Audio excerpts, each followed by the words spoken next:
Hello everyone, my name is Jorge Isaac and my teammates are Jose de Jesus and Daniela Lucero.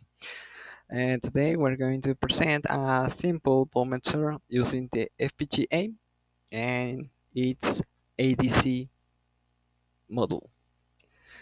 So let's begin. Okay, so in order to show how this ADC project works, let's first start by opening it. Okay, um, let's just wait for a moment. Okay, as you can see, there are multiple files which all then are being used. For example, we have the PhD for the ADC number two. Actually, this name it does not stand for because we're using the channel number two, but because we are using another method, an alternative method to activate this ADC, analog digital converter.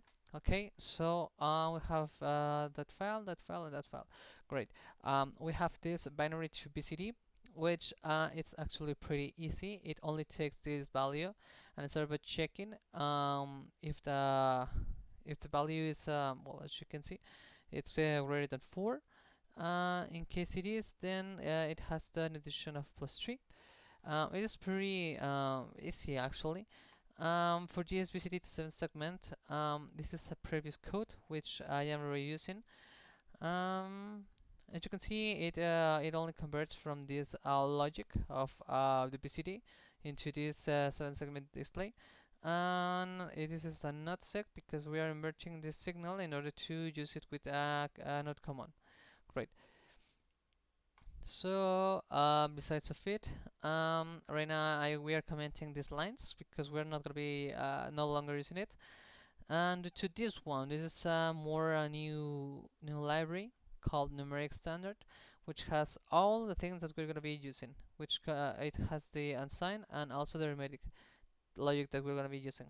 And to start about this, we have created this port with entity, which has the CLK with clock, reset, selection, all of these three as inputs, which are going to be using CD logic because they're going to be they're going to be acting into the front line. I mean, in the hardware level.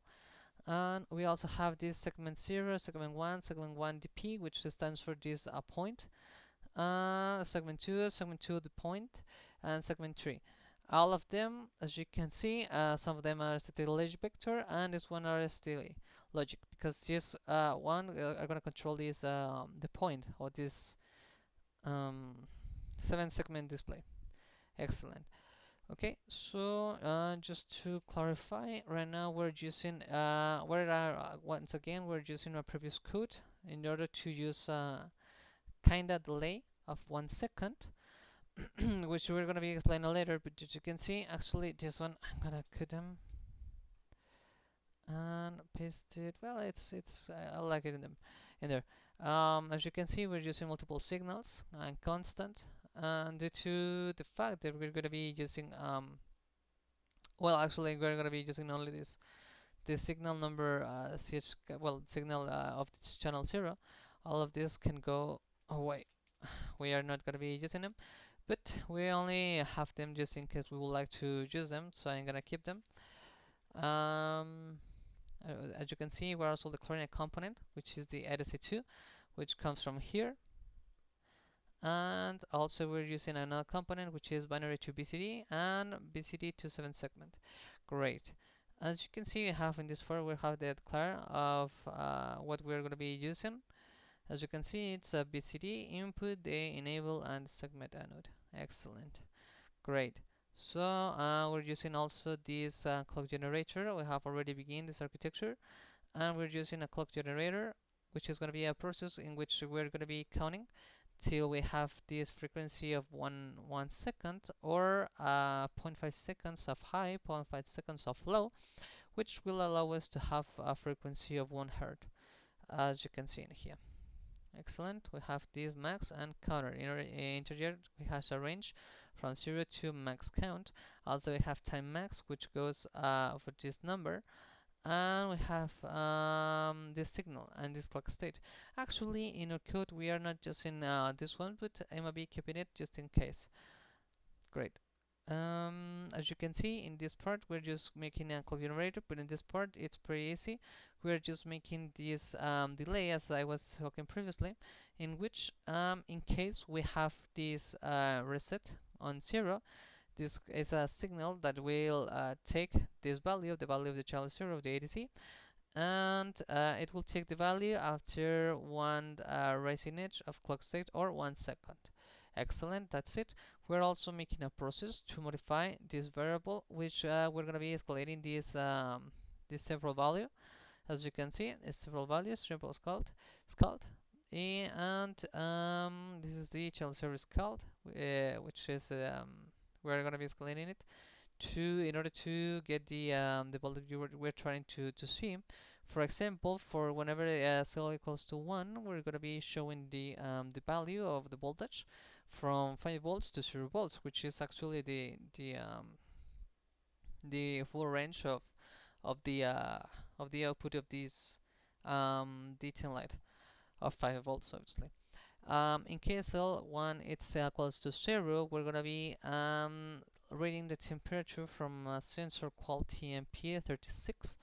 This temperature sensor allows us to measure, I don't know exactly the range, but at least it gives us a good example of how to use this analog data converter.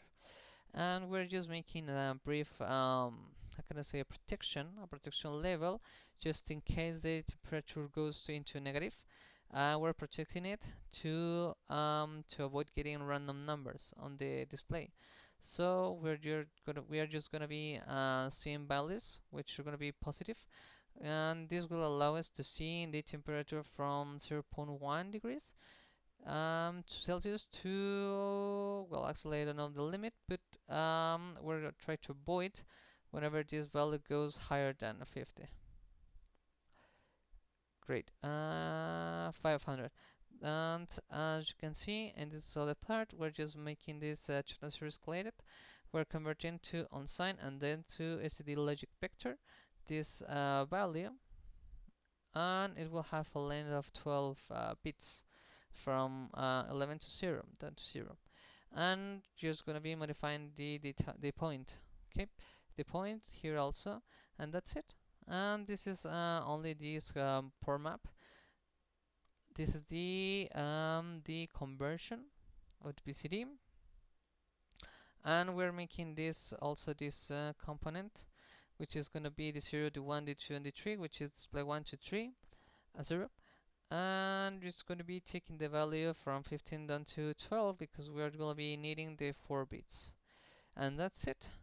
So that's it for the code. We're not able to show anything else until we show you in the board. And that's it. Thank you.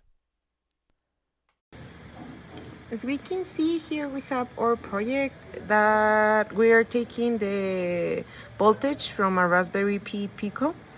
And as we move this potentiometer, we can see that the voltage is changing between 0 and 5 volts. And as we can see, we can compare it with this other voltmeter. So we can see that it's the same measure.